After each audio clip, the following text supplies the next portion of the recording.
Hello friends, I'm Brian, and this is Gizmo Board Games.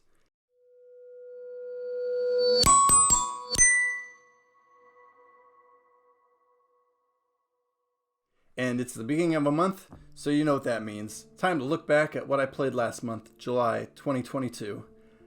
And last month was surprising. I didn't expect to get as much done as I normally do because I had a lot going on. My brother was in town.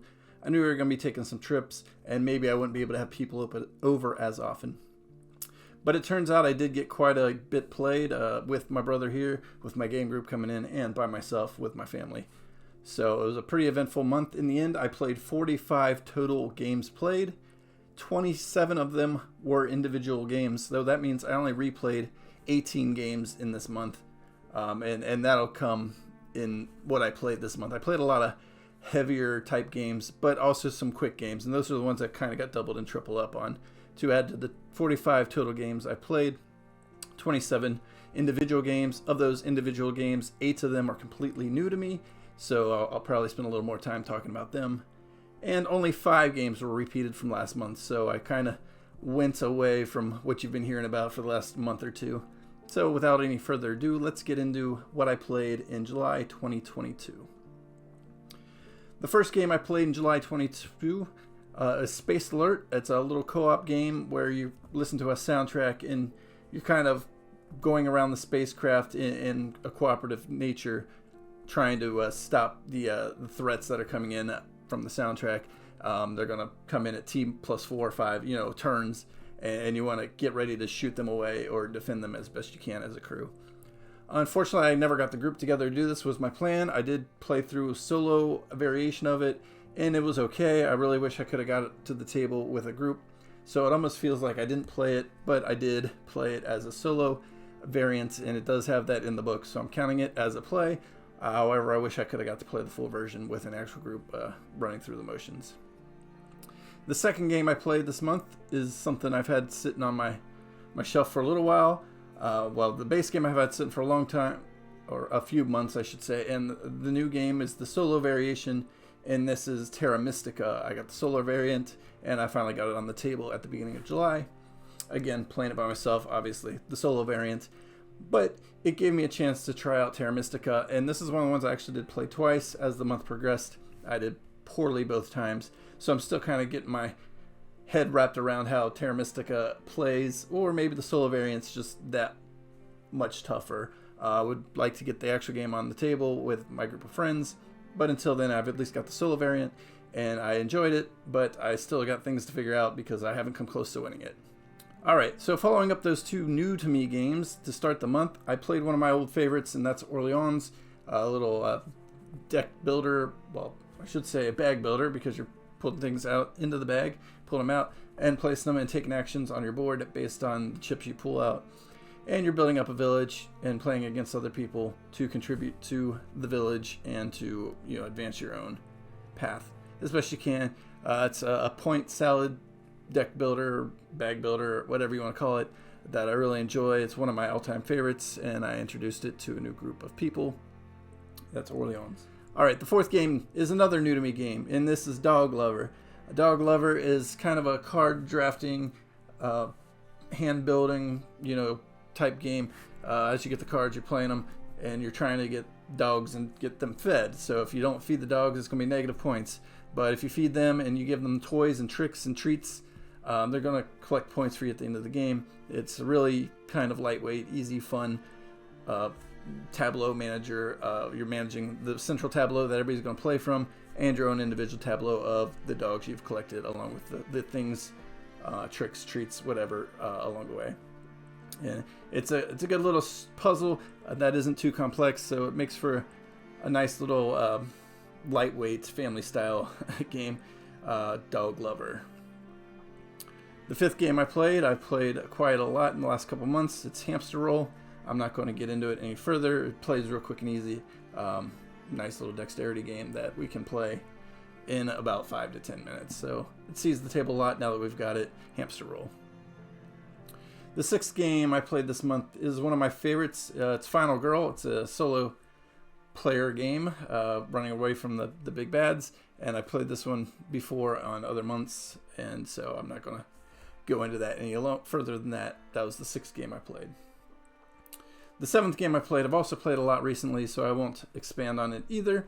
Rolling Realms. I did finally play this one not solo. I introduced it to my brother and his wife when they were in town, and it was nice to play with people instead of by myself. But Rolling Realms, nice little roll and write game.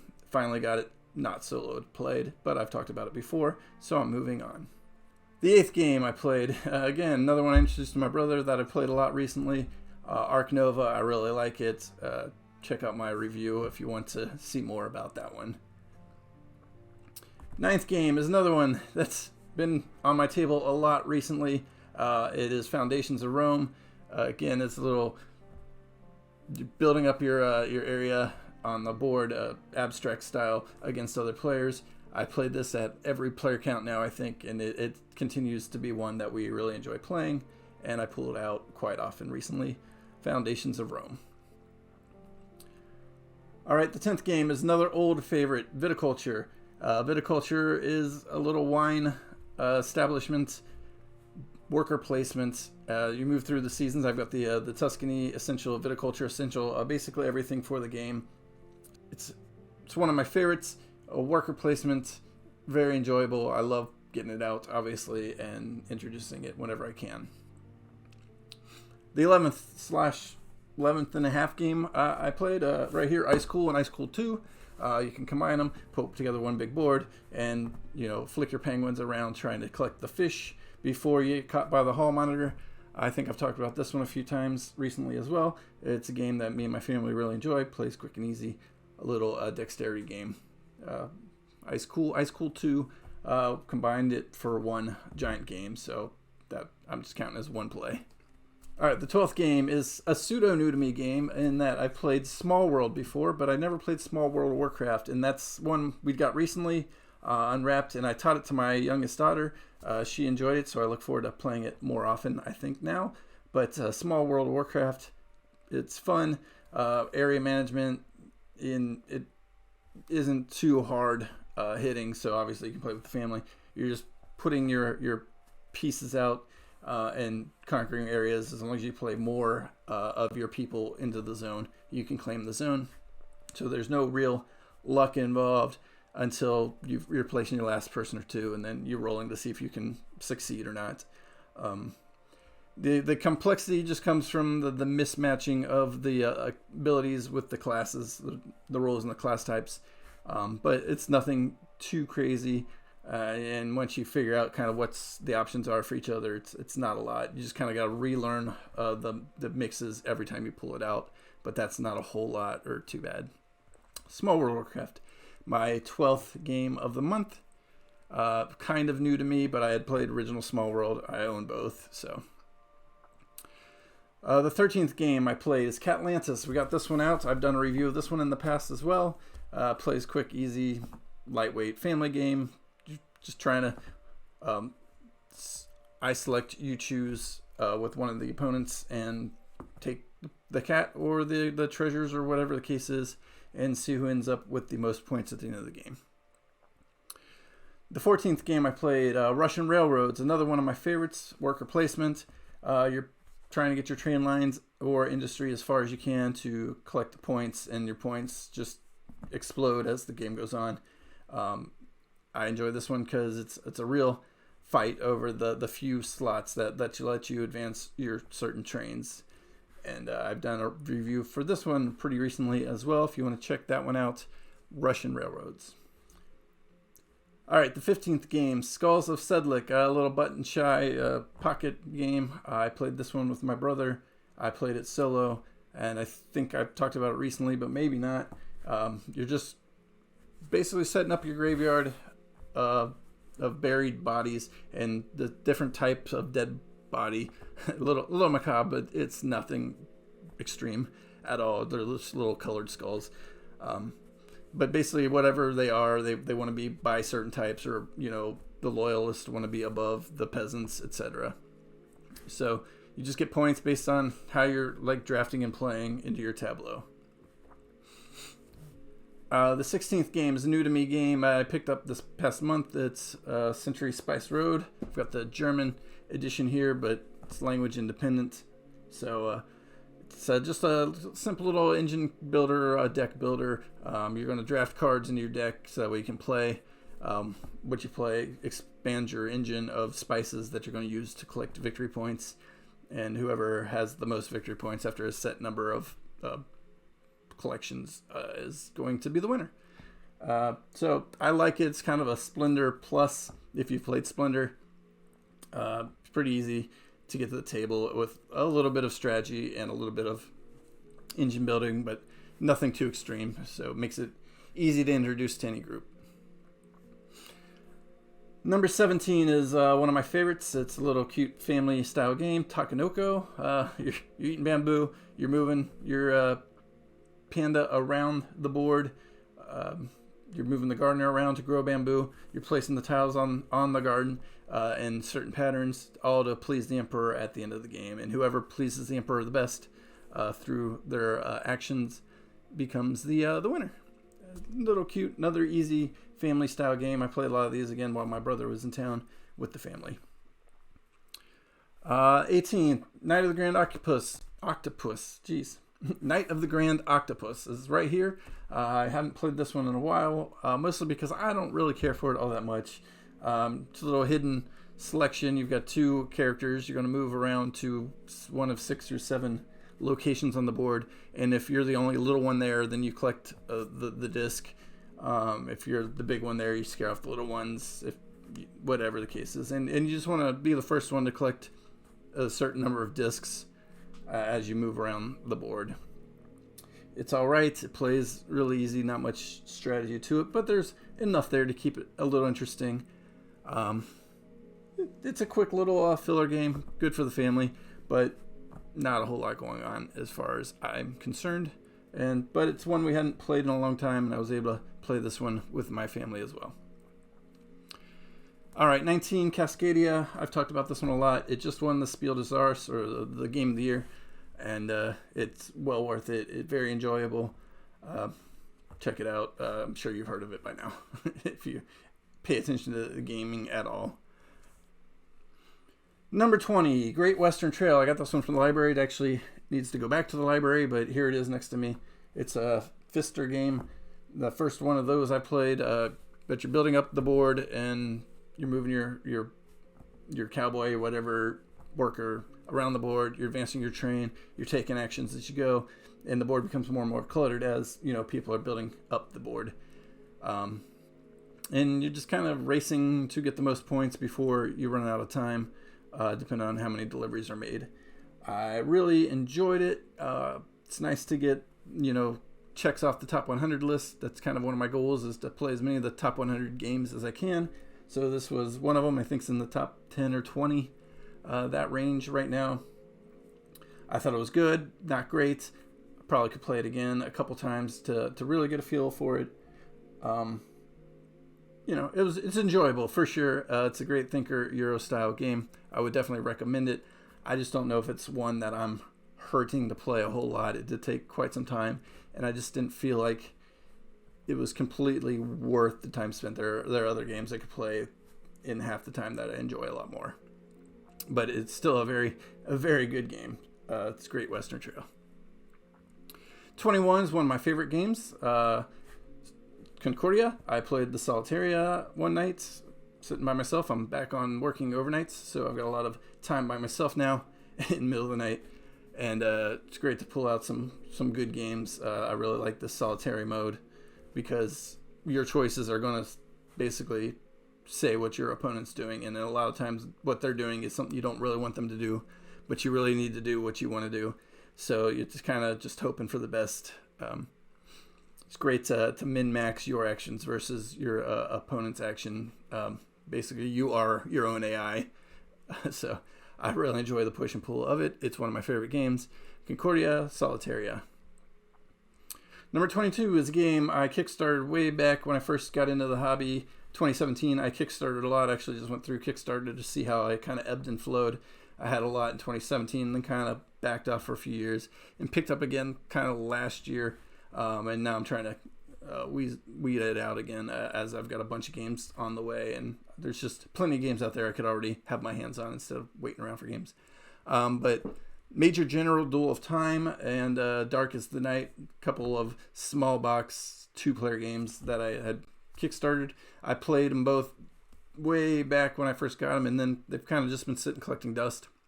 I pulled Major General Duel of Time off the shelf, played with another person, and I enjoyed it more than I remembered it, so that's good.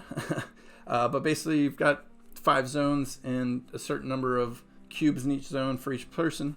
You got a handful of, everybody's got the same deck of cards. I think there's 9 to 12 cards that you're going to play in the game. You draft, a hand of 3 or 4 of them, and then you're playing it into a zone.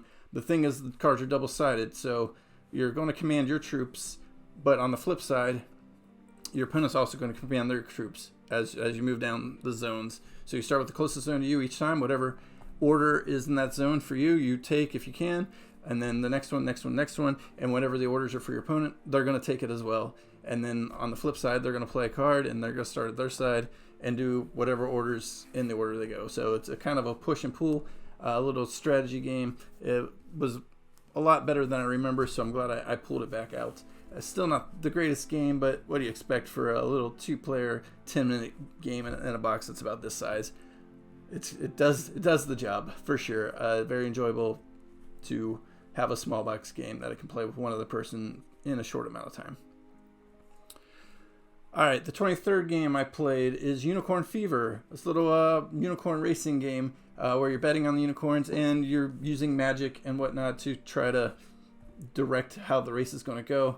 And it's really fun. I don't have many race games. I like Camel Up. Got that one. A little less interactivity than in Unicorn Fever. And I thought it was a good game. I did not do very good at it at all. I was not good at betting on the right unicorn, so I didn't win, not by a long shot. But I think we mostly enjoyed it. It might have outstayed its welcome a little bit, and there was one little finicky rule that the person who won might have manipulated, but might not have. I don't know. It's not very clear in the rule book. But he took out a giant loan and then basically tripled it and ended up winning the game because of it. So I don't know if he was allowed to do that, but he did, and it happened. And so it was fun. We enjoyed it, but kind of a take it or leave it race game. And I would probably take it more than leave it. 24 is Splendor. I spoke of Splendor earlier, and I played it this month. Just a little mini engine builder where you're picking up chips and then playing them to get cards, which build your engine, and eventually you're racing to 12 points. You can find Splendor everywhere. Hopefully most of you have heard of it, know about it, how it plays, so I'm not going to go into too much depth with it, but I did play Splendor this month for the first time in a little while. The 25th game I played this past month is another one I haven't played in a long time because I don't really care for it. And that's fine. I used to care for it a lot, and that's kind of how I've changed in the hobby. It's Phase 10, a card game where you have 10 cards, and you've got 10 phases to meet one at a time, and you're kind of racing to complete the 10 phases and have the least amount of points. It's enjoyable, but I've kind of moved on from simple card games, and so it's not one I've played in a while, but it was nice to play it again and remind myself kind of where I started in this hobby. Number 26, another game we haven't played in a while. It's Mice and Mystics. I got it out with my daughter. We continued our campaign, and we still continue to lose. And so it's really hard to advance the campaign, and it gets a little frustrating for definitely my daughter because we play it, for a long time, and she kind of gets tired as we go on with these longer games. And then the fact that we don't win is frustrating. We got really, really close, and then we had one bad roll, and 2 hours was wasted right at the cusp of winning. And I'm trying to get through the campaign so I could potentially move this game on, and it's becoming frustrating for us for it to be as hard as it is. So I'm probably gonna tweak the rules the next time we pull it out, so that way it's not as tough for us. That way we can enjoy it a little bit more and not keep running into the same wall. I think we've been in the same scenario for like 4 times now, and we just want to kind of move on and play through the story. So probably be playing this a little bit more frequently if my daughter's willing to keep coming back. Otherwise, it's probably going to get on my cull shelf sooner than later. But our plan was to play through it before we get rid of it. So hopefully that's still the plan. We'll have to see after that heartbreaking defeat. And finally, the last game I played in July is another new to me game. It's Deadwood 1876. It's one of the facade game. I've got all of them but this one. This one is actually a buddy's copy. They're, booked. They look like little books. I'll grab one off the shelf right now. They look like little books, but they're board games. And they play large group, kind of social deduction for the most part. Deadwood, basically, you've got hidden safes that you're trying to manipulate, and you're trying to have the most gold in your location. You're sharing locations with other personnel, depending on the player count. There's 1, 2, or 3 different locations you could be at, and whichever location has the most wealth at the end of the game go on to duel each other, and whoever wins the duel is the ultimate winner. I did not really care for it. It's fine. It was fun to kind of get into the role of playing, a Western shootout, but there's just way too much randomness, even with a little bit of mitigation. You can dictate which dice you roll, and some dice have better odds, but if you're a bad roller, it doesn't matter what you do. And there's 4 rounds in the game, and the first game I played 3 rounds where it literally didn't matter what I did because I didn't roll, and that was frustrating. To have a game have not matter what you do. I could have done nothing and got just as much done as trying to do what I did. So, not a game for me. Again, I'm not really one for dice rolling and luck games unless it can really be mitigated. And then, unfortunately, this game, it was only pseudo-mitigated. Like, I could play a better gun card, but in the end, I still roll a 0 and they roll a 3. I'm going to lose every time. I prefer the mitigation that's in Stone Age, where I can just add to my roll using things I've accumulated along the way. But that is it. That is what I played in July of 2022. 27 different games. I think that's the most I played in quite a while, at least as far as different games in a month. And I got 8 new ones in this month, which I didn't really expect to happen when I was looking at the month coming up, because I didn't have a whole lot of new stuff on my shelf, and I had people coming in town, so I wasn't sure if I'd be able to hit the library up. Library's running out of good selections now, so that might be a while before you see another library game. But we'll see what happens. I've got some games due to come in here in the next couple months from Kickstarter and the like. So we'll see how August looks. But again, it's the summer, so I'm going to be probably busy. We'll see what happens at the end of August. But that's where I'm at in July. If you like any of these games, let me know below. If you like this video, give me a thumbs up. Don't forget to subscribe for new content every Sunday, plus other surprise content along the way. I appreciate you being here. Thanks for watching.